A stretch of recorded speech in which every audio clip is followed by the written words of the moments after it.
Donc je vais essayer de parler de l'islamisme en se rendant compte que, dès le départ, à quel point on est piégé par le mot. Si on compare aux autres religions, on dit le christianisme, on dit le judaïsme, personne ne pense mouvement politique se réclamant du christianisme, enfin de la religion chrétienne ou de la religion juive. Le terme islamisme au XVIIIe siècle, d'ailleurs, était un équivalent de l'islam. Voltaire l'utilise pour parler de la religion musulmane.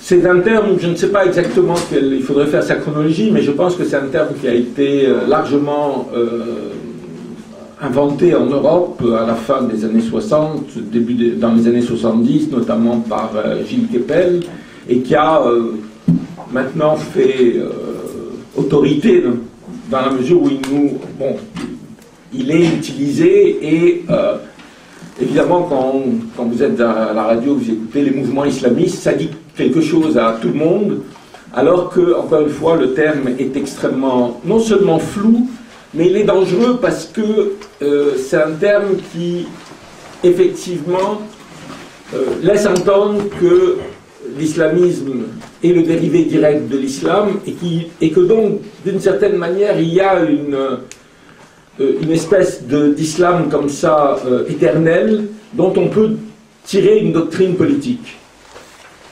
Vous en avez évidemment parlé ce matin, je n'en reviendrai pas là-dessus, mais c'est quand même quelque chose de très important, et évidemment c'est lié aussi à tout le débat sur la charia. C'est-à-dire, quand on vous dit l'islamisme, une des premières questions qui viennent, c'est de dire qu'ils veulent appliquer la charia, comme s'il y avait un corps de doctrine qui existait depuis le 7e siècle et qui s'appliquait dans toutes les situations. C'est d'ailleurs assez paradoxal que récemment, dans un éditorial du Point, Bernard-Henri Lévy, après les attaques qu'il y avait eu suite à la déclaration d'un dirigeant libyen disant qu'ils allaient appliquer la charia, il disait mais comment? La charia est un mot très complexe, il reflète des réalités très différentes, ce que évidemment beaucoup de gens disent depuis longtemps, mais avec lui c'était comme une découverte. Mais c'est important de se rendre compte de ça. Aujourd'hui et dans l'histoire, il n'y a pas d'État musulman qui ait fonctionné selon les règles de la charia. Même l'Arabie saoudite aujourd'hui, les entreprises en Arabie saoudite ne fonctionnent pas selon les lois de la charia, l'armée ne fonctionne pas selon les lois de la charia, et l'essentiel de la vie ne fonctionne pas selon ces lois. Il y a une partie des lois, en particulier personnelles, qui sont conformes à des interprétations de ces textes et à la charia, mais je crois que c'est important de comprendre, et ça nous permet de faire la différence, je crois, entre ce qu'on peut dire sur l'islam de manière générale comme religion, et la manière dont vivent les musulmans, à la fois à travers l'histoire et dans les différents pays.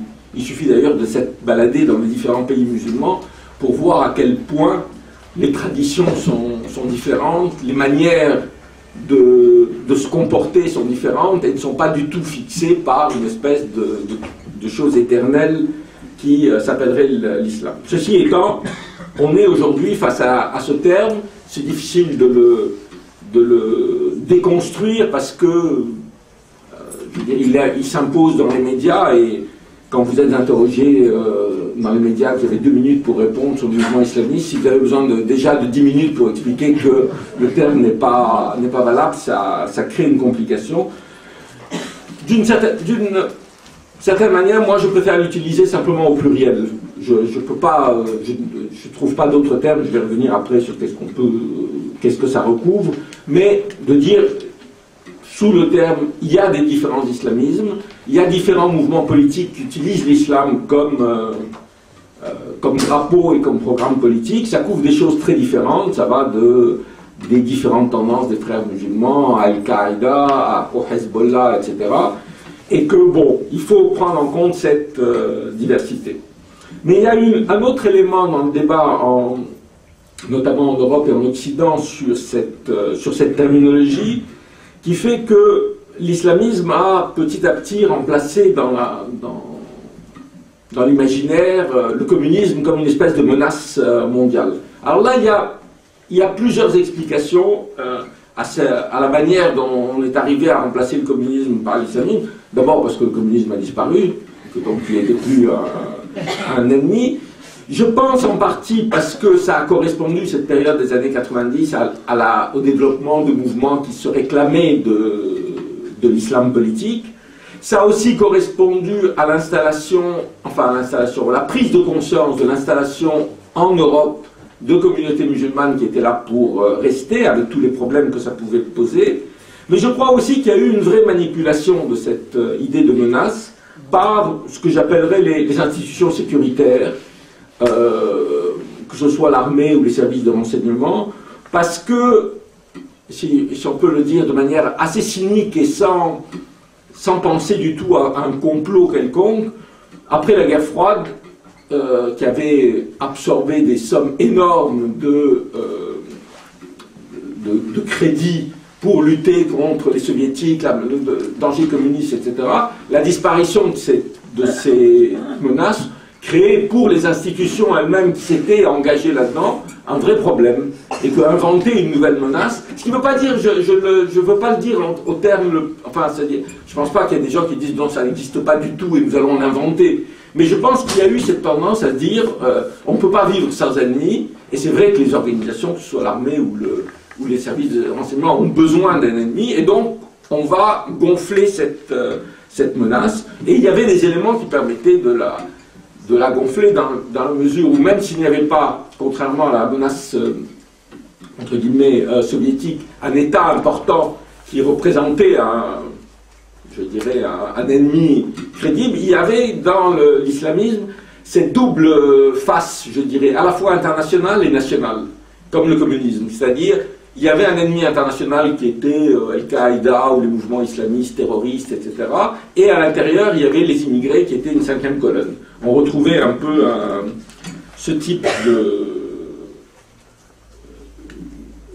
division. Donc je vais essayer de vous parler des mouvements islamistes en trois parties. D'abord une présentation de ces mouvements islamistes de manière générale et comment ils se sont développés, dans quel contexte ils se sont développés. Ensuite, un coup de projecteur sur des mouvements qui sont importants et qu'il faut étudier en tant que tels, et que ce soit les frères musulmans, évidemment, que ce soit le Hezbollah, avec quelques éléments sur la révolution iranienne. Et ensuite, je terminerai par ce qui se passe aujourd'hui, la révolution arabe, avec la victoire des partis liés aux frères musulmans. La religion dans le monde arabe au XIXe siècle a toujours joué un rôle très important, notamment l'islam a été un moteur de la résistance à la domination coloniale.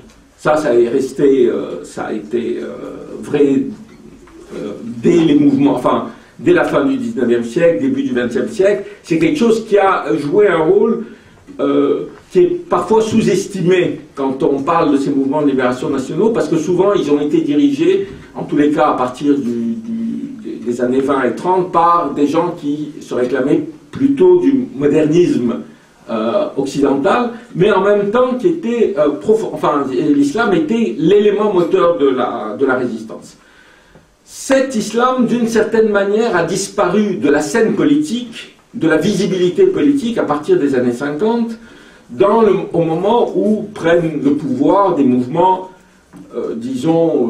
nationalistes, progressistes, que ce soit Nasser en Égypte, que ce soit le Baas en Syrie, en Irak, etc., et où l'idée de la modernisation est l'idée centrale de ces mouvements qui ont accédé à l'indépendance.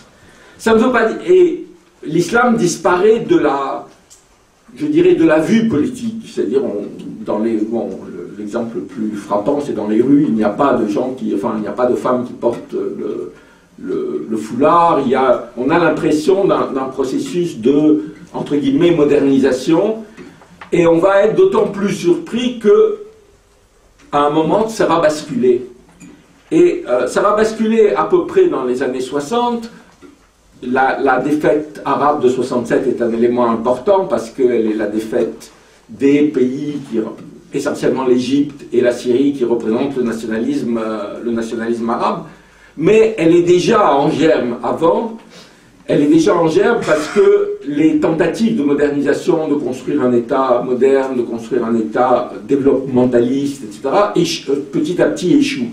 Et donc il va y avoir une grande déception après les espoirs créés par l'indépendance, qui vont en partie se réaliser. Il ne faut pas oublier les réformes, que ce soit les réformes agraires faites, que les réformes de l'éducation, de la santé. Il y a un certain nombre d'avancées, mais très vite cela va rentrer en crise et créer une vraie crise idéologique après 1967. Et on va avoir apparaître des mouvements qui existaient déjà depuis longtemps, sur lesquels je vais revenir, qui sont les frères musulmans, mais qui, contrairement à ce qu'on pense souvent en Occident, ne sont pas des mouvements qui représentent les couches paysannes, etc., mais au contraire, presque les couches modernes, une partie des couches modernisées. Les premiers signes de la poussée des islamistes en Égypte, des frères musulmans, ça a été la victoire dans les universités, et avant tout dans les universités scientifiques. Je crois que c'est vraiment, on a vu dans les années 70, 75, venir se développer cette force, c'est-à-dire une crise profonde de l'idéologie nationaliste arabe et une force qui présente une alternative qui correspond d'une certaine manière plus aussi, il faut bien comprendre que ça correspond aussi à la culture, qui va, je dirais, se marier plus facilement avec la culture des gens. François Burgat dit à propos du discours des islamistes qu'il s'agit d'une remise à distance de l'ex-colonisateur, qui après s'être exprimé sur le terrain politique et économique, se déplace sur les territoires idéologiques, symboliques et plus largement culturels, où le choc colonial a été le plus traumatisant. En même temps qu'un langage qui leur est propre, les catégories de la culture et de l'histoire locale confèrent à la dynamique indépendantiste ce qui lui avait longtemps fait défaut, les précieux attributs d'une sorte d'autonomie idéologique. Et ça, c'est quelque chose d'important. J'ai souvenir d'un dirigeant communiste égyptien des années 60, qui était un important dirigeant du Parti communiste, qui est passé chez les frères musulmans. Et il donne une interview et il explique, mais vous savez, avant, quand je voulais m'adresser aux masses, entre guillemets, il fallait déjà une demi-heure d'explication pour que je leur explique qui c'était Marx, qu'est-ce que c'était le socialisme, etc. Aujourd'hui, je leur parle le langage qu'ils comprennent. Alors, il faut bien voir, on vous l'a dit, je le répéterai, qu'avec ce langage qu'on comprend, il peut y avoir différentes déclinaisons de ce langage, et que, par exemple, les frères musulmans, je reviendrai, dans les années 60, ont développé en partie des théories socialistes, sous la pression d'ailleurs du nasserisme, etc. Mais c'était l'idée d'un langage propre qui reflète la culture, la religion des gens, et qui reflète, l'attachement profond à cette culture. Cette vague, dans un premier temps, elle est portée essentiellement par les frères musulmans. Je reviendrai sur l'origine de cette organisation, qui est non seulement présente en Égypte, mais présente dans la plupart des pays arabes, qui est selon les pays soit tolérée, soit aidée par les pouvoirs, soit réprimée, et qui est, disons, il faut bien comprendre, ça va être la matrice de tous les mouvements islamistes qui vont se développer. C'est-à-dire d'Al-Qaïda, à part les mouvements chiites, bien sûr, ça va être la matrice, aussi bien les groupes radicaux qui vont utiliser le terrorisme que des groupes beaucoup plus modérés, tous vont sortir de cette matrice des frères musulmans qui aspirent, selon explique Olivier Roy, à l'instauration d'un État islamique, et pas seulement par la mise en œuvre de la charia. La politique et l'État sont au cœur de leur pensée. Le rapport entre politique et État et le fait qu'on ne peut pas avoir de politique, disons, séparée de l'État, je crois que c'est quelque chose de très important. Ce courant, selon Olivier Roy, va entrer en crise. Il va l'expliquer dans un livre qui s'appelle L'Islam mondialisé, en disant que trois signes vont témoigner, paradoxalement d'ailleurs, du déclin de ce courant islamique. D'abord, ce qui est la réislamisation de la société sous des formes très conservatrices, En fait, c'est accompli partout. C'est-à-dire, quand les frères musulmans commencent dans les années 50-60 à porter leur message, on est dans les sociétés musulmanes où le rapport à la religion est un rapport relativement distendu. Les signes de l'islam, je veux dire, ne sont pas présents. La participation aux prières est beaucoup moins importante, etc. 30 ans plus tard aujourd'hui, on est dans un espace qui est complètement islamisé. Et qui n'est pas islamisé, ça c'est aussi important à comprendre, parce qu'il y a une force policière qui l'impose, mais parce qu'il y a ce retour à la religion. Bien sûr, il y a une partie de pression sociale, mais il y a aussi cette espèce de volonté de retrouver une identité musulmane, qui pour moi, en partie d'ailleurs, est aussi une manière de s'opposer à l'Occident. Et d'une certaine manière, cette réislamisation n'a pas même été imposée par les frères musulmans. C'est-à-dire qu'en fait, elle a été largement imposée par les pouvoirs politiques eux-mêmes. C'est-à-dire, on l'a vu par exemple en Égypte, après la mort de Nasser et l'arrivée de Sadat au pouvoir, il y a une volonté à la fois d'utiliser les frères musulmans qui sont libérés de prison, mais il y a une volonté d'islamiser la société. Et aujourd'hui, la référence par exemple à la charia dans la constitution égyptienne, elle vient de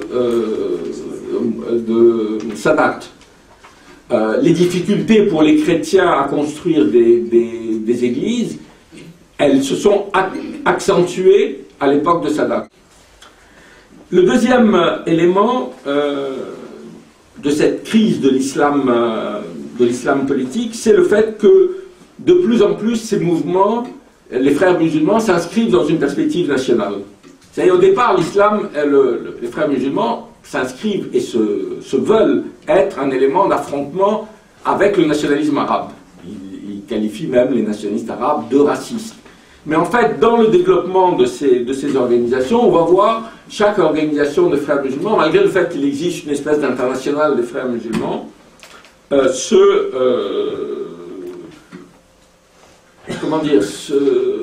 adopter des positions nationalistes qui reflètent la politique de leur pays.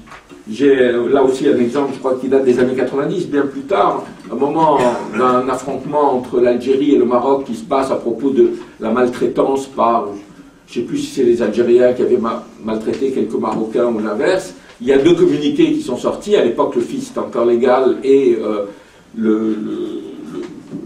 les islamistes marocains, et chacun adopte la position de son gouvernement en disant c'est la faute des autres. Donc cette disparition de la perspective internationaliste, elle est importante, même si au moment de la guerre d'Afghanistan, on va avoir une espèce de mobilisation autour d'une question, mais qui n'est pas une question arabe, qui est une question lointaine de toutes ces organisations. Et ces mouvements, d'une certaine manière, pour la plupart, ont abandonné la violence politique, même si la question du rapport entre frères musulmans et la violence politique a varié, mais en gros, dans les années 70, la plupart de ces mouvements sont des mouvements qui prônent un changement pacifique, disons. Et ça, c'est quelque chose de très important parce qu'ils vont être là soumis à la concurrence de groupes beaucoup plus radicaux, qui sont souvent issus des frères musulmans, et qui vont passer à l'action armée. La plupart de ces groupes vont se réclamer d'un théoricien égyptien qui s'appelle Saïd Qutb, qui a été un des dirigeants historiques des frères musulmans et qui a été pendu par Nasser en 66, je crois. Et même si sa pensée est beaucoup plus complexe que l'interprétation très schématique qui va en être donnée, en gros, il va avancer l'idée que les dirigeants des pays arabes et musulmans ne sont pas des frères musulmans et qu'on a le droit de les combattre les armes à la main. Et, bon là je simplifie, peut-être je reviendrai là-dessus au moment des frères musulmans, mais on va voir se développer des mouvements assez radicaux, notamment en Égypte avec les Gamara Islamiyya, avec d'une insurrection dans le sud de l'Égypte qui va prendre un caractère populaire et très important.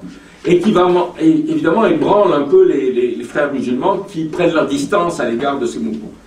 Ces mouvements en Égypte ou bien en Algérie, mais évidemment dans d'autres conditions, vont être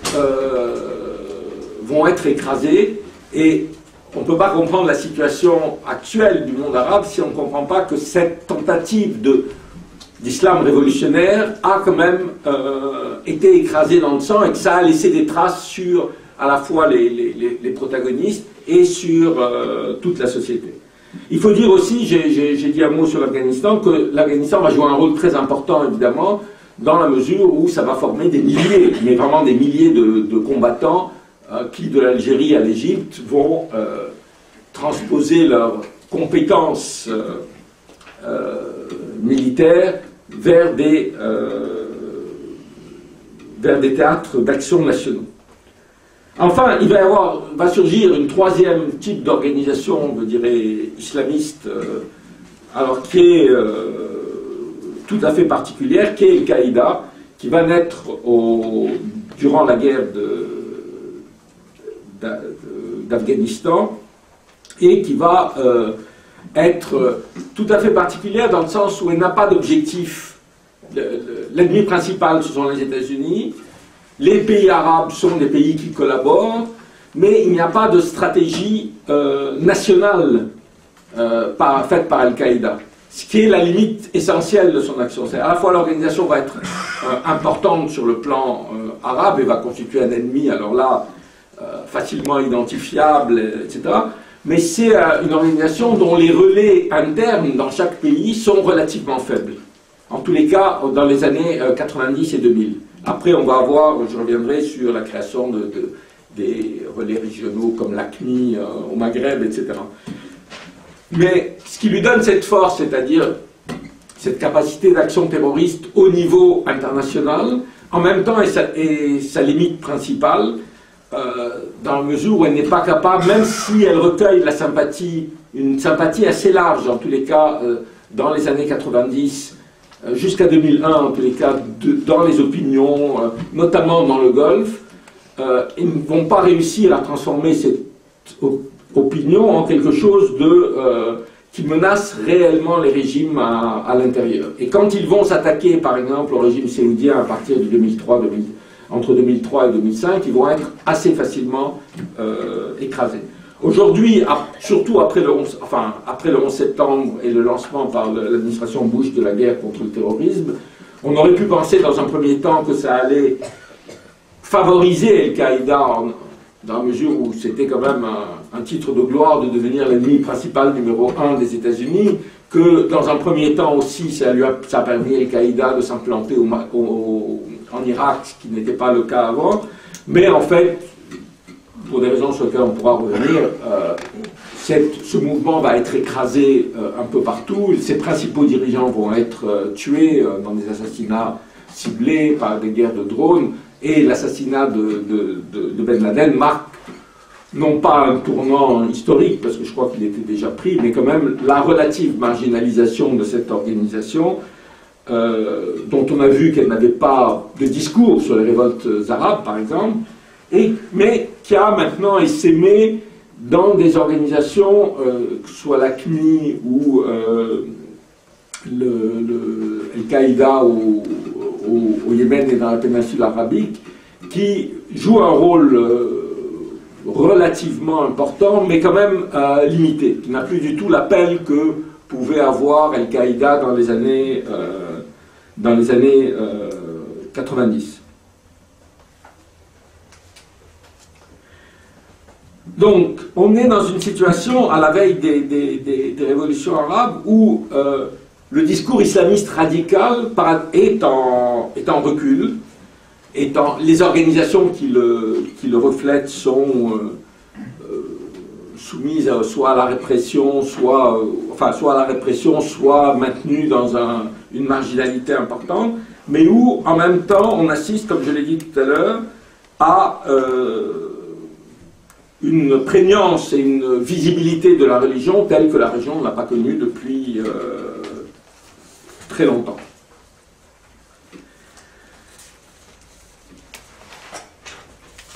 À partir de ça, qui est, bon, une vision assez rapide du développement et de l'histoire de ces mouvements islamistes, mais je reviendrai après sur la révolution arabe, je voudrais dire un mot sur l'organisation des frères musulmans.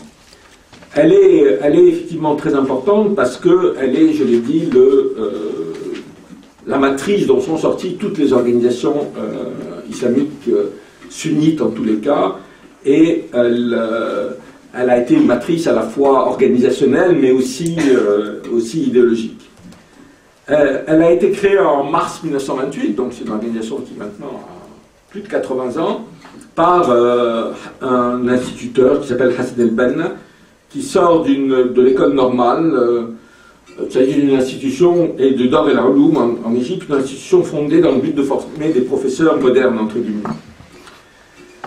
Il devient instituteur en 1927 et, sur la région du canal de Suez, et il crée son organisation en 1928, comme je l'ai dit. Et très vite, ils vont devenir une organisation extrêmement importante sur la scène politique égyptienne. Il y avait 4 sections en 1929, il y en a 2000 en 1948, et en 1946, en gros, le mouvement se réclame d'1 million d'adhérents. C'est une organisation qui est, je veux dire, c'est vraiment une organisation, j'allais dire, patriarcale, en tous les cas, très structurée autour du chef. À l'époque, d'ailleurs, il faut le dire, je veux dire, la plupart des organisations de masse, entre guillemets, qui existent aussi bien en Europe qu'en Amérique latine, etc., sont structurées autour d'un chef. Ce n'est pas quelque chose de très particulier à cette organisation. Mais c'est vraiment très important parce que le charisme du chef, il est, en principe, il vient de Dieu. Donc c'est quand même un charisme très fort. Et tous les adhérents doivent une obéissance inconditionnelle à ce chef, et ils doivent prononcer un serment. Voilà le serment qu'ils prononcent en 1945. Je m'engage envers Dieu, le Très-Haut, le Très-Grand, à adhérer fermement au message des frères musulmans, à combattre pour lui, à vivre selon les règles de ses membres, à avoir entière confiance dans son chef et à obéir totalement en toutes circonstances, heureuses ou malheureuses. Donc ça fait quand même, ça donne au guide quand même un certain nombre de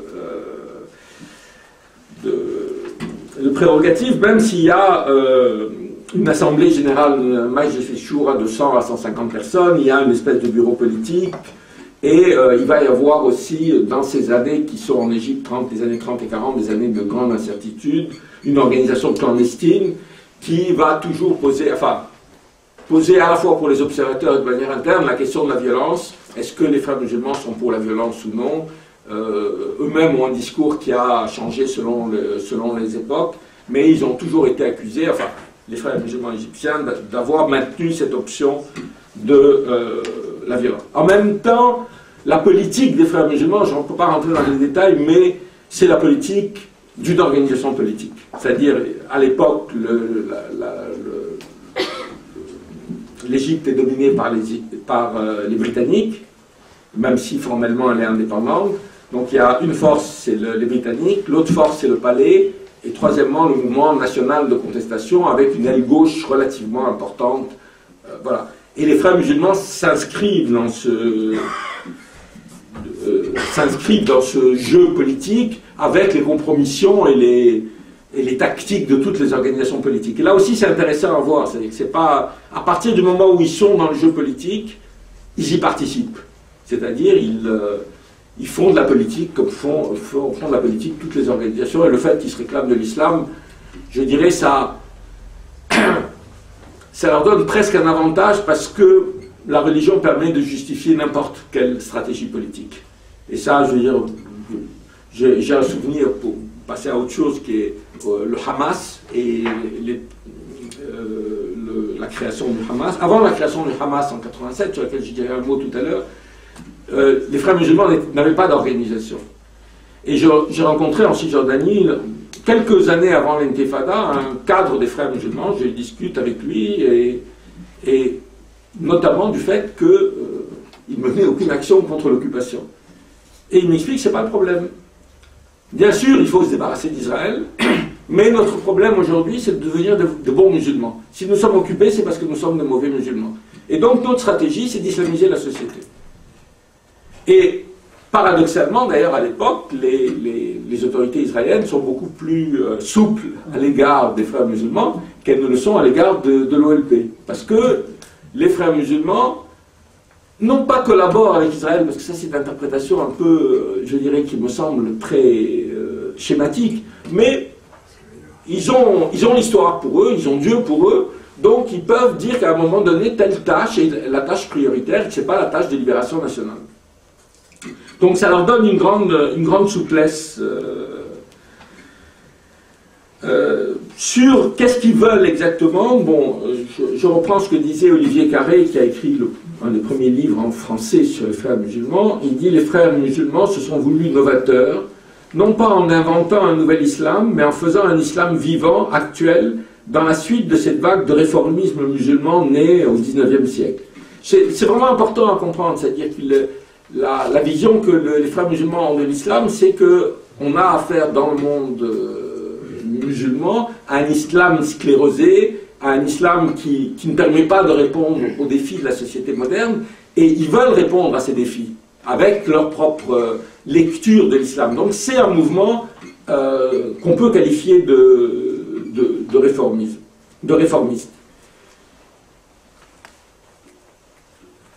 Et Olivier Carré dit, en même temps, il n'est pas pour le frère musulman d'organisation valable des sociétés sans islam, c'est-à-dire sans tribunaux, sans écoles, sans gouvernement exécutif musulman, appliquant effectivement les injonctions de la loi de Dieu. Et là, c'est une des questions qui va se poser toujours aux frères musulmans par rapport à la question du vote et de la souveraineté. Et c'est vraiment une question très importante parce qu'aujourd'hui, c'est un des débats principaux entre, disons, les tendances frères musulmans et les tendances salafistes. Les frères musulmans aujourd'hui disent la souveraineté, elle est au peuple. Ce n'est pas ce qu'ils disaient il y a 10 ans. Les salafistes disent la souveraineté est à Dieu, elle n'est pas dans les mains de la majorité, ce n'est pas la majorité qui peut décider. La loi nous a été donnée par Dieu, elle est éternelle et immuable. Et c'est vraiment une question importante. Les frères musulmans égyptiens ont participé, comme beaucoup d'ailleurs de forces, à la révolution nassérienne de 52, c'est-à-dire la prise de pouvoir par les officiers libres. Parmi les officiers libres, il y a toutes les tendances qui vont des communistes aux frères musulmans. Et beaucoup pensent, à un moment, beaucoup de ces tendances politiques, soit les communistes, les nationalistes ou les frères musulmans, pensent, entre guillemets, utiliser l'armée à leur fin propre. En fait, c'est l'armée qui, à un moment, va se décider comme institution que c'est elle qui veut le pouvoir et qui va réprimer toute opposition et décréter un parti unique. Ça va être le début d'une répression sans précédent vraiment des frères musulmans à partir de janvier 54, avec un niveau de répression, de torture et d'arrestation qui est quand même pour l'Égypte, quelque chose de très particulier et qui va évidemment amener les frères musulmans à se radicaliser. J'ai parlé de Saïd Qutb, je vais en dire un mot. Oui, il est exécuté le 26 août 1966 sous une fausse accusation, évidemment, enfin, pas évidemment, mais enfin, c'est une fausse accusation. Mais il va se radicaliser dans les prisons. Et on pourra parler, disons, d'un islam des prisons qui est les gens qui ont subi la torture, qui ont subi, etc., et qui pensent que seule la violence peut permettre de sortir de la situation. Donc, comme El-Banna est né en 1906, et comme lui, il a suivi une formation Dar el-Ulum, c'est-à-dire l'école normale, disons.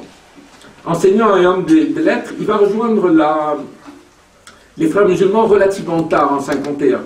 Et il faut dire d'ailleurs que c'est un élément biographique intéressant, c'est son voyage aux États-Unis qui va le persuader que la civilisation occidentale est une civilisation totalement décadente et qu'il faut revenir à l'islam. Au départ, il n'est pas du tout dans l'idée une idée islamique. Il devient rapidement le responsable de leur secteur propagande et il prône très tôt la justice sociale et même le socialisme, justifiant à la fois les nationalisations, la réforme agraire et la planification économique. C'est intéressant parce que quand le régime Moubarak a remis en cause les lois de la réforme agraire, les frères musulmans l'ont soutenu, alors qu'ils étaient dans l'opposition. Mais il faut bien se remettre dans le contexte des années 50 et 60. J'ai lu récemment un article sur les frères musulmans en Syrie, dans les années 60, c'était une organisation très, entre guillemets, à gauche dans son discours social, ce qui n'est plus du tout le cas aujourd'hui. C'est-à-dire qu'il y avait une concurrence politique, idéologique, à la fois des communistes, des nationalistes arabes, des baassistes, etc., qui a amené les frères musulmans à évoluer dans leur discours et à avoir un discours social qui aujourd'hui a, enfin, pas très largement, mais a disparu. Mais la thèse la plus importante de Qutb, au-delà de ça, c'est sa division du monde en deux univers antinomiques. C'est d'un côté l'islam et de l'autre côté la jahiliya. La jahiliya désigne chez les musulmans, dans l'islam, la période avant l'islam.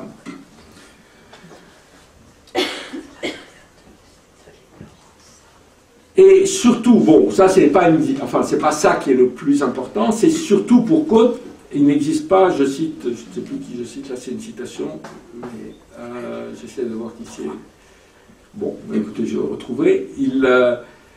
Il n'existe pas, dit Qutb, au lendemain de la décolonisation, de sociétés véritablement islamiques. Dans les États indépendants du monde musulman, des autocrates occidentalisés se réclament d'une forme moderne d'idolâtrie, socialiste ou capitaliste.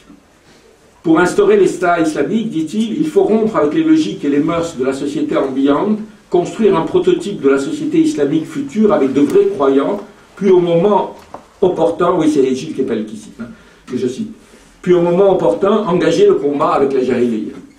Et là, il y a quelque chose qui est une espèce de révolution par rapport à toute une tendance de l'islam sunnite, qui est une tendance, je dirais, piétiste et d'acceptation du pouvoir en place du moment qu'il est musulman. Il y a un hadith qui, évidemment, toujours sujet à caution, mais qui dit en gros, il vaut mieux 100 ans d'injustice qu'une journée de fitna, c'est-à-dire de division dans la communauté musulmane. Et ça, c'est vraiment quelque chose dont les pouvoirs se sont, évidemment, ont utilisé pour obtenir la tranquillité de leur sujet. Mais il y a une rupture avec cette idée, c'est-à-dire de dire finalement les dirigeants musulmans, enfin les dirigeants qui se prétendent musulmans, sont des impies et on peut les combattre les armes à la main. Je pense que cette interprétation, enfin dans les textes de Qutb, cette interprétation radicale va au-delà de ce que Qutb disait, mais elle va être adoptée par toute une série de mouvements qui pensent que les frères musulmans sont beaucoup trop modérés. Et qui vont déclencher en Égypte une guerre armée contre le régime qui va être écrasée, alors que la tendance, disons, dominante des frères musulmans, c'est une tendance, je dirais, à la fois piétiste. Alors à partir de 1973, ils ont un statut assez particulier, ils sont tolérés. Ils ne sont jamais reconnus comme organisation politique, mais ils sont tolérés comme organisation, ce qui va leur permettre de développer un très fort réseau d'aide sociale et de pallier un État de plus en plus incompétent et de plus en plus incapable de répondre aux besoins des citoyens. Ils vont participer en 1984 pour la première fois à des élections qui sont en Égypte des élections totalement truquées. Enfin, la seule question, c'est le niveau de trucage des élections. Mais ils vont participer en tant qu'indépendants. Ils ne sont pas autorisés à participer autrement. Dernières élections où il y a un peu moins truqué que les autres avant la chute de Moubarak, c'est 2005, et ils obtiennent 80 députés. Ce qui quand même montre une force, et on ne peut pas vraiment s'étonner du résultat aujourd'hui.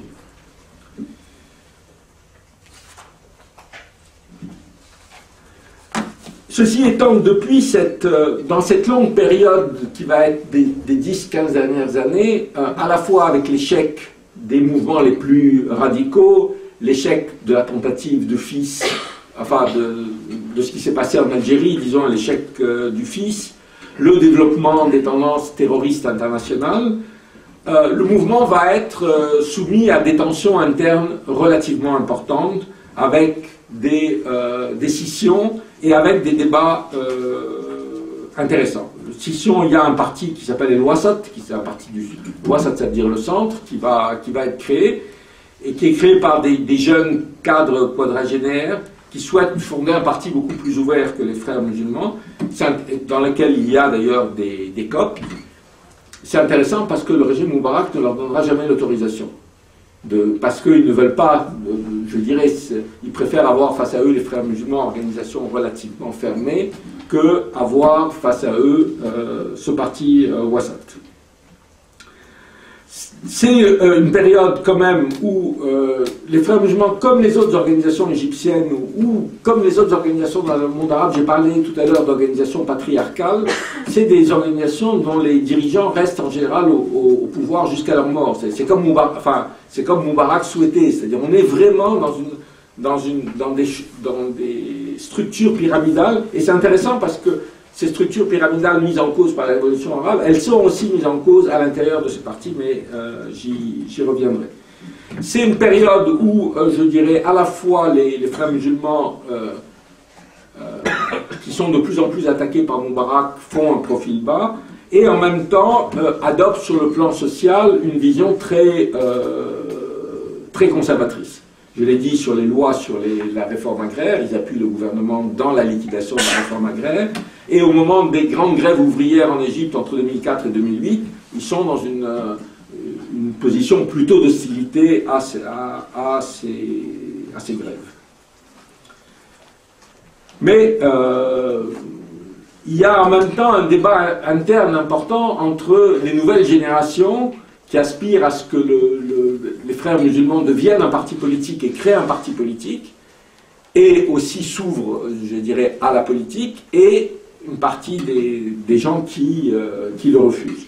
Alors, ces débats aujourd'hui, ils continuent, ils n'ont pas cessé, et il faut bien comprendre quand on parle des frères musulmans, on ne parle pas d'une organisation, enfin, oui, elle est centralisée, mais en même temps dans laquelle il y a différents courants, et comme j'ai dit, il y a eu tout un débat autour de la question du programme, notamment de la question de à qui appartient la souveraineté. Il y a la question aussi sur la place des Coptes dans l'organisation de la société. Enfin, il y a plein de questions comme ça posées qui seront posées évidemment au gouvernement à partir du moment où les frères musulmans seront au gouvernement. Et c'est une des choses qu'il faut bien comprendre, c'est que la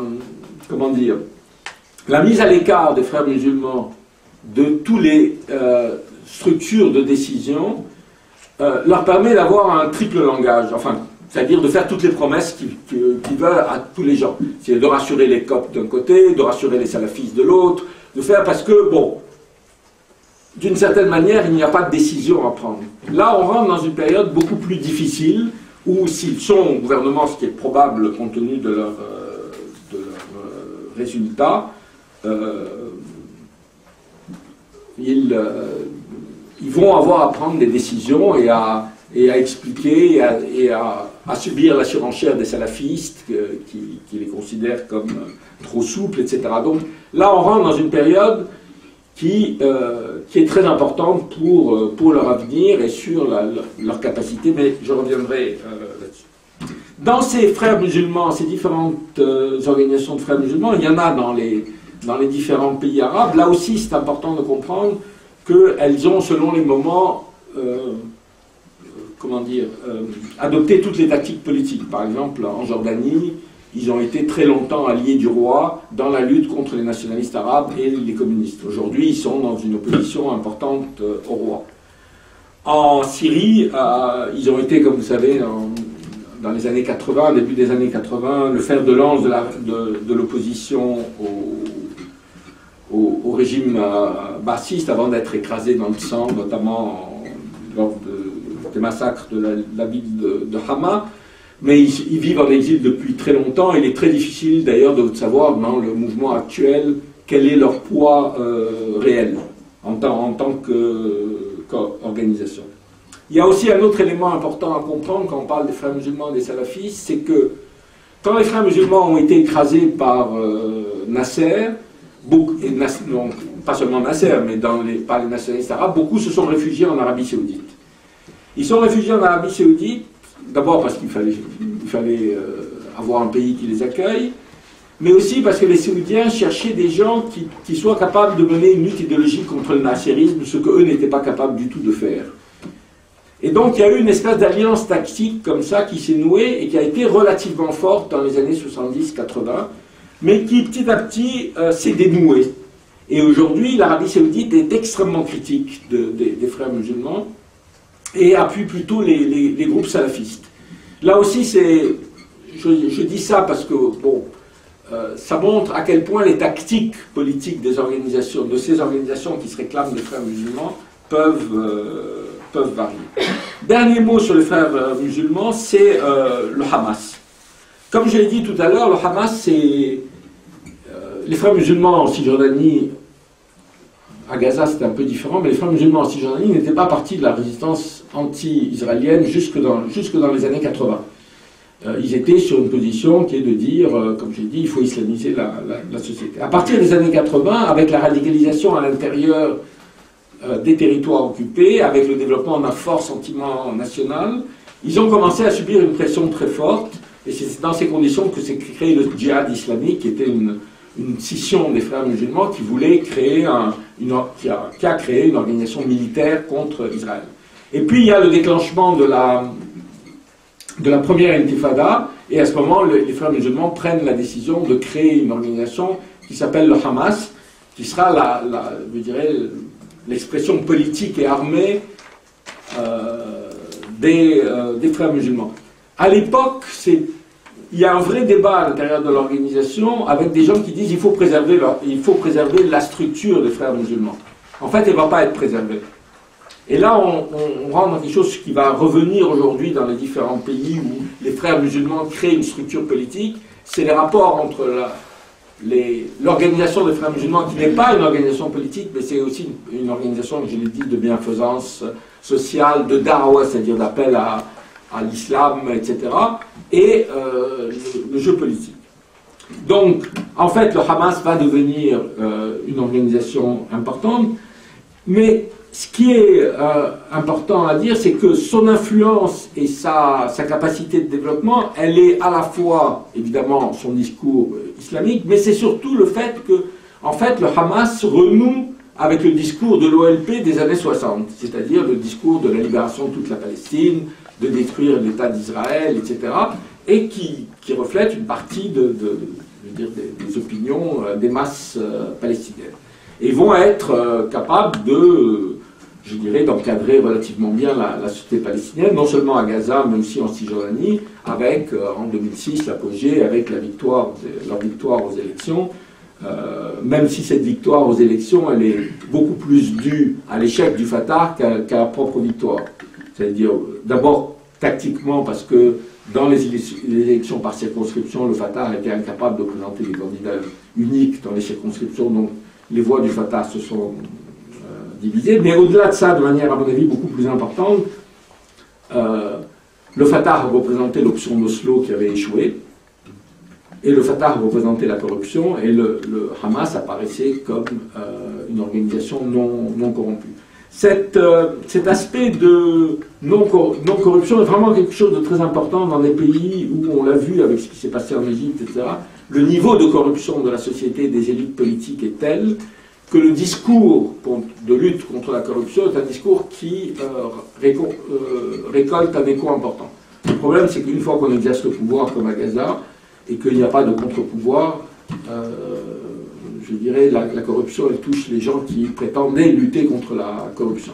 Je veux dire, l'exemple le plus, enfin, je ne sais pas si c'est le plus extraordinaire, mais c'est l'exemple iranien, où je dis, il n'y a pas plus corrompu que le clergé iranien. Dernier élément, enfin, coup de projecteur, c'est évidemment la question, c'est le Hezbollah et la révolution iranienne. Bon. La révolution iranienne, c'est 78-79, je ne veux pas rentrer dans l'histoire, mais elle a certains aspects des révolutions actuelles dans la mesure où elle va unifier très largement les différents secteurs du peuple contre un objectif très clair qui est le Shah considéré à la fois comme un agent américain et comme un homme de la corruption, plus un homme de l'occidentalisation du pays. C'est sans doute la dernière révolution du XXe siècle, au sens propre du terme, sans connotation ni positive ni négative, c'est-à-dire un mouvement qui non seulement met en mouvement les masses du peuple iranien, mais va aboutir à la destruction de la structure de l'État. Et, et au changement, si vous voulez, à la fois de la direction des forces armées, des ministères, etc. C'est une vraie révolution qui,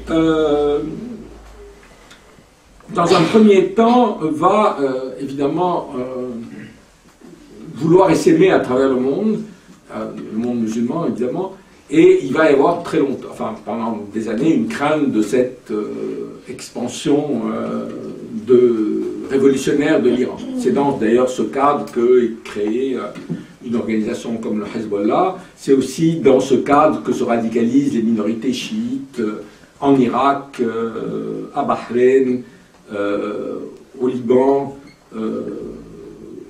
et aussi en Arabie Saoudite. Donc il y a cette crainte, mais ils vont se heurter à quelque chose sur lequel qui est un obstacle, à mon avis, largement insurmontable, qui est la division chiite-sunnite. C'est-à-dire que même quand il peut y avoir une sympathie pour la révolution iranienne, elle ne se traduit pas en termes organisationnels. Et on peut dire, 30 ans après, au-delà de l'échec interne de cette révolution, que la capacité de jouer un rôle sur le plan de la région est limitée à la capacité de l'État iranien. Alors, il y a une certaine vision positive dans les opinions musulmanes de l'État iranien comme résistant à l'axe américano-israélien, mais en même temps, il n'y a pas cette capacité révolutionnaire, d'autant plus qu'il y a la déception, évidemment, née de la réalité de cette révolution iranienne sur le terrain, et, bon, qui a apparu encore avec éclat au moment des élections de 2009, et qui fait que l'appel de ce modèle est relativement faible. D'ailleurs, il n'y a pas, je pense, dans les gens dans le monde arabe qui se réclament du modèle iranien. On parle du modèle turc ou d'un modèle démocratique, mais sûrement pas du modèle iranien. Mais cette révolution iranienne a eu quand même un effet important. Comme j'ai dit, c'est dans la création de différentes organisations se réclamant de l'islamisme chiite radical. Et le Hezbollah est intéressant à la fois parce que c'est sans doute la plus importante et aussi parce qu'elle montre comment ces organisations, même qui se réclament donc d'un islam différent, sont en fait des organisations politiques qui jouent un jeu politique. Le Hezbollah va être créé donc dans la foulée de la révolution iranienne avec l'arrivée de gardiens de la révolution dans la DK, mais il va connaître son vrai essor avec l'invasion israélienne du sud-Liban et le développement de la résistance anti-israélienne. Et la capacité du Hezbollah à mener le combat contre l'occupation israélienne va être ce qui va lui donner sa force principale, pas unique. Le Hezbollah est aussi une organisation d'aide à la communauté chiite, qui a été pendant très longtemps une communauté relativement marginalisée, grâce notamment, ils obtiennent leurs fonds à la fois de l'Iran, mais aussi de riches hommes d'affaires chiites qui... c'est les chiites, on dit souvent les chiites sont les pauvres du Liban, ce qui est en partie vrai, mais il y a eu aussi une classe d'hommes d'affaires qui est maintenant ultra riche et qui est aussi sert à ce financement. Donc, le Hezbollah va développer sa stratégie autour de la résistance à Israël et aux États-Unis, et ça reste une constante et une des raisons des contradictions dans lesquelles il est aujourd'hui par rapport à ce qui se passe par exemple en Syrie. Mais l'autre axe de la révolution, du Hezbollah, c'est la République islamique au Liban. C'est l'instauration, jusqu'en 92, leur programme, c'est l'instauration d'une République islamique au Liban. Avec les accords de Taïf et avec un débat interne qui a été quand même, semble-t-il, assez important, ils vont renoncer à cet objectif. Et je ne résiste pas au plaisir de vous raconter la manière dont Nasrallah l'a justifié à mes yeux dans une interview pour m'expliquer pourquoi ils avaient accepté les accords de Taïf, pourquoi ils acceptaient l'État libanais tel qu'il était. Il me dit, principe numéro 1, la République islamique est ce qui est le mieux et le meilleur système au monde. Principe numéro 2, il est le meilleur système au monde, non seulement pour les musulmans, mais aussi pour les chrétiens. Donc là-dessus, les principes sont saufs. Principe numéro 3, la révolution islamique, ce n'est pas une révolution qui vient par un vote de 51%. Il faut qu'elle soit portée par l'ensemble du peuple. Principe numéro 4, au Liban, même une partie des chiites n'en veulent pas. Évidemment, une partie des chrétiens n'en veut pas. Donc, même si on avait 51%, on ne pourrait pas l'appliquer parce que ce n'est pas un principe. Principe numéro 5, on accepte la réalité telle qu'elle est. Et j'ai trouvé cette utilisation de la dialectique assez séduisante, mais quand même qui conforte quelque chose que je veux essayer de faire passer ici. Non pas l'idéologie n'a pas d'importance, bien sûr, l'idéologie, les principes sur lesquels se battent les organisations, ça a une importance, mais qu'ils sont dans un jeu politique qui les a amenés, qui leur a donné une vraie popularité au Liban dans les années 2000. Et une popularité qui est liée à leur résistance à Israël et notamment à la guerre de 2006, où je dis, il faut quand même rappeler que les portraits de Nasrallah, ils étaient partout dans le monde arabe, pas seulement au Liban, comme l'homme qui avait résisté à Israël. Donc il y avait ce principe, mais aussi une souplesse, si vous voulez, même une souplesse à l'égard des normes islamiques, par exemple. Dans les quartiers contrôlés, disons, par la Hezbollah, il y a un contrôle sécuritaire important, mais je dirais qui est, à mon avis, tout à fait justifié quand on sait je dirais, la pénétration israélienne au Liban, etc. Mais il n'y a pas de principe, par exemple, sur l'habillement, sur l'alcool, etc. Bon, c'est, notamment à Beyrouth, il y a une coexistence comme ça qui paraît parfois assez étonnante. Et donc, ils ont acquis une extrême popularité, avec souvent, il faut le dire, des cadres qui me semblent assez brillants, c'est-à-dire la capacité d'avoir des gens qui pensent la politique. Voilà un peu. Tous ces mouvements on dit mouvements islamistes, c'est quand même une très très grande diversité, et je crois que s'il faut retenir une chose, c'est ça. Alors maintenant, qu'est-ce qui s'est passé, ou qu'est-ce qui va se passer avec les révolutions arabes? Vous avez vu déjà les titres des journaux, printemps arabe, hiver islamique, etc., après les résultats des élections. Il faut dire d'abord que le résultat des élections n'est pas surprenant. Chaque fois qu'il y a eu dans le monde arabe récemment des élections relativement libres, que ce soit en Palestine ou en Algérie, c'est les tendances issues des frères musulmans qui ont gagné. Donc c'est pas... Et je dois dire, j'ai lu avec un peu de tristesse l'éditorial que Jean Daniel a fait à propos de la victoire du Barda, où finalement il reconnaît qu'il ne connaît rien de la Tunisie. C'est-à-dire, non pas que les gens qu'il voit en Tunisie sont à son image, et il pensait donc que l'ensemble de la Tunisie était à son image, c'est-à-dire de quelqu'un d'occidentalisé. Ce n'est pas le cas. Et les révolutions arabes qui ont eu lieu ont pas donné une fausse image, parce que ce qui s'est passé à Tahrir ou ce qui s'est passé en Tunisie, c'était de vraies mobilisations. Mais c'est vrai que, comme dans toutes les révolutions, c'est des minorités qui agissent. C'est vrai que ce sont eux qui sont toujours, je veux dire, c'est eux qui arrivent à un moment donné à faire bouger tout le monde. Et au début, il y avait 20 000 personnes à Tahrir, la première fois, c'était beaucoup, mais par rapport à 80 millions d'Égyptiens, c'était pas beaucoup. Il a fallu du temps pour mettre en branle ces mouvements. Et il y a eu un peu une illusion d'optique, ou bien, je ne sais pas si c'est simplement une illusion d'optique, ou le fait qu'on voulait se rassurer, entre guillemets, qui est de dire les islamistes ont disparu. Maintenant, finalement, ces gens-là dont on avait des doutes sur leur capacité à avoir la démocratie, finalement, ils sont comme nous, ils vont avoir la démocratie. Et puis, on se rend compte que c'est plus compliqué que ça. Mais il y a un certain nombre de leçons à tirer de ces élections quand même, et de ces mouvements. Moi, je pense, globalement d'abord, avant tout, c'est que ce qui s'est passé dans le monde arabe, c'est quelque chose, les gens disent, est-ce que c'est des révolutions, etc. C'est un tournant majeur. C'est pas quelque chose sur lequel il y aura un retour en arrière. C'est un tournant majeur, on peut l'exprimer en disant la peur a disparu, et quand on voit la détermination en Syrie ou au Bahreïn ou au Yémen à continuer à manifester malgré les dizaines de morts, on se dit quand même qu'il y a... c'est pas quelque chose de superficiel. Et je crois que c'est vraiment quelque chose d'important, et c'est quelque chose qui n'a épargné aucun régime arabe. Et là aussi, c'est le deuxième élément. Bien sûr, ce n'est pas la même chose en Algérie, au Maroc et en Tunisie, mais il n'y a pas un pays où il n'y a pas eu de manifestations, il n'y a pas eu un pays où il n'y a pas cette revendication. Et la deuxième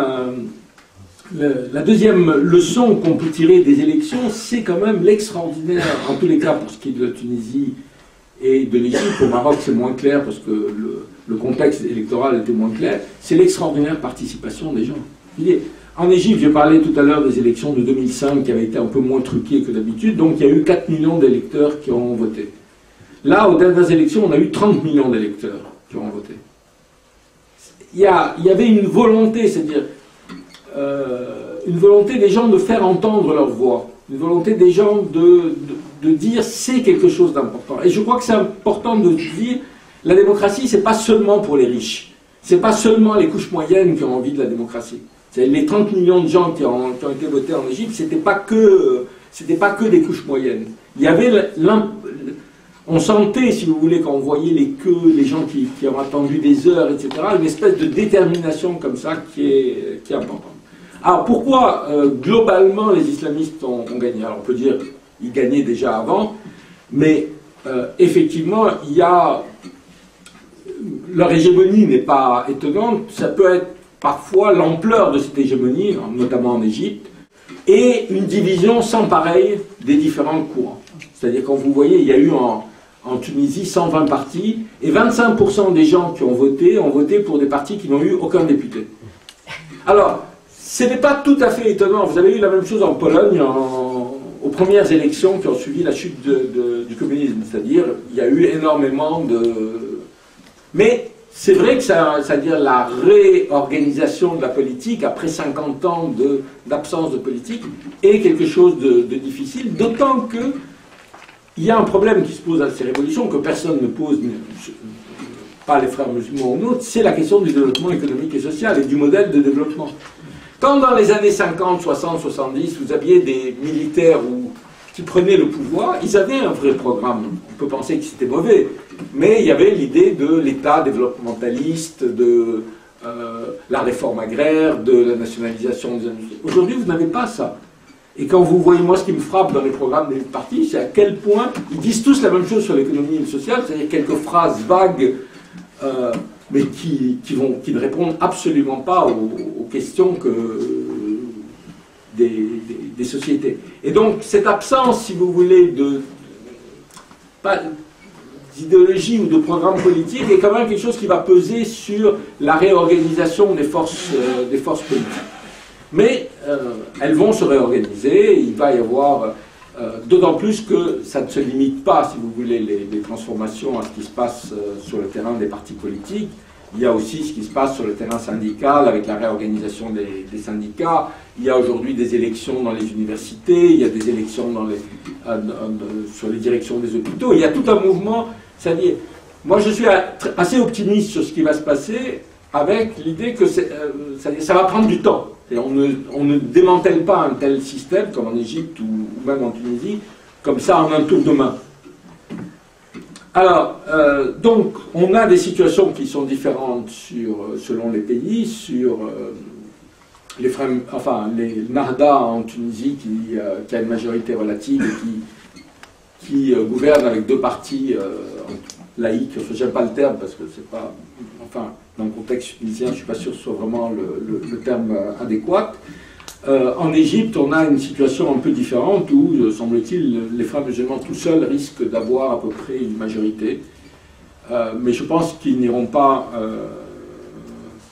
seuls au gouvernement. Et puis on a une situation très complexe avec l'armée qui continue à jouer un rôle important, une pression des salafistes en Égypte. Alors juste un mot sur les salafistes, parce qu'on n'a pas beaucoup discuté. Pardon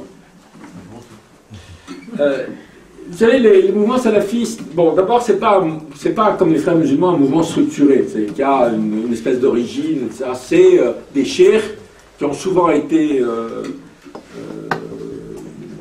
soutenus par les Saoudiens dans la dernière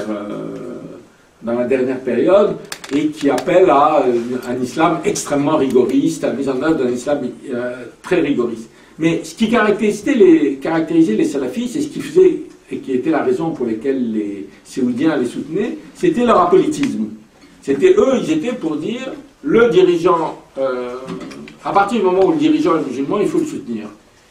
Alors évidemment, ça c'était ce qui plaisait aux Saoudiens. C'est-à-dire que, évidemment, les cheikhs salafistes, ils pouvaient avoir un discours extrêmement radical sur la séparation entre les hommes et les femmes, le niqab, l'application des peines corporelles, etc. Mais ils disaient, il ne faut pas toucher aux Saoudiens. Et là, il y a une transformation qui est en train de s'opérer. Et réellement, je connais assez mal le mouvement tel qu'il se développe aujourd'hui, et il faut le suivre. Mais j'avais été en Égypte jusque quelques semaines avant les élections, j'avais rencontré un cadre salafiste qui était un type assez étonnant, c'était un médecin, il avait passé un doctorat de sciences politiques et il s'apprêtait à partir 5 ans en Allemagne enseigner dans je ne sais plus quelle université. C'était pas quand même... Et il me disait...